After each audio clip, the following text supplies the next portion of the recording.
Shalom Alaikum.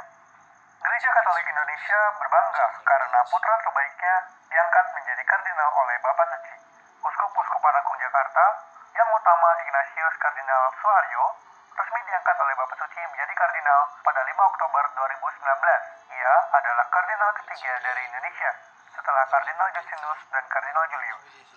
Tentunya, ini menjadi sebuah kebanggaan bagi gereja di Indonesia. Untuk turut merayakan itu, dalam teologi kali ini, kita akan membahas tentang serba-serbi kardinal. Dalam tradisi gereja Katolik, kita mengenal 3 tingkatan kardinal. Kardinal diakon, kardinal imam, dan kardinal uskup. Para kardinal imam dan kardinal diakon akan mendapatkan satu paroki di Keuskupan Roma. Di sana, mereka akan menjadi pastor paroki kehormatan.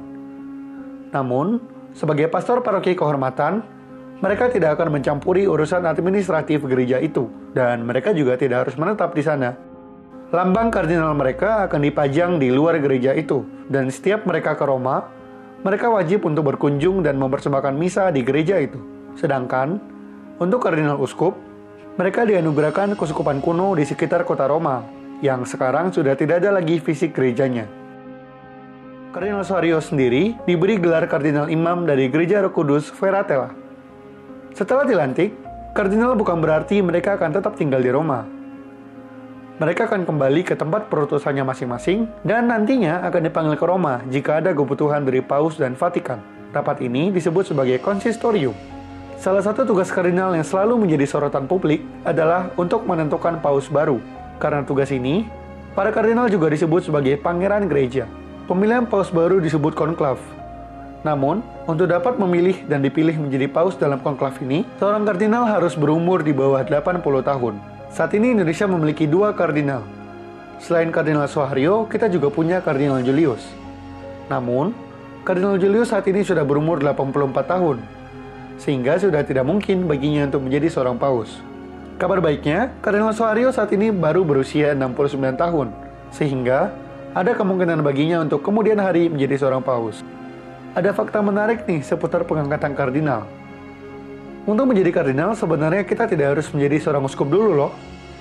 Paus punya hak untuk mengangkat seorang kardinal sesuai dengan kebijaksanaannya. Contohnya adalah His Eminence Avery Kardinal Dulles. Almarhum Kardinal Dulles adalah seorang imam Yesuit dari Amerika Serikat. Ia adalah seorang guru besar teologi yang sangat dihormati, baik oleh Paus Yohanes Paulus II yang mengangkatnya, maupun oleh Paus Benediktus ke-16 yang mengunjunginya beberapa bulan sebelum ia wafat.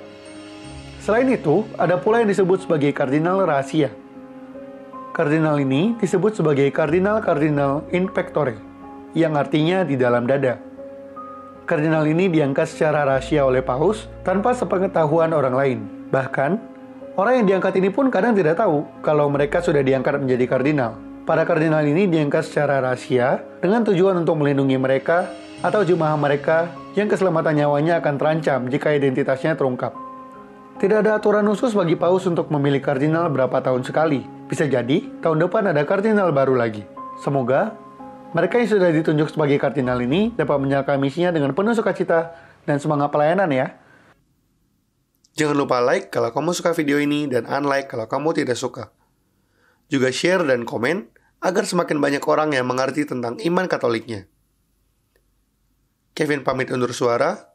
Shalom Alaikum.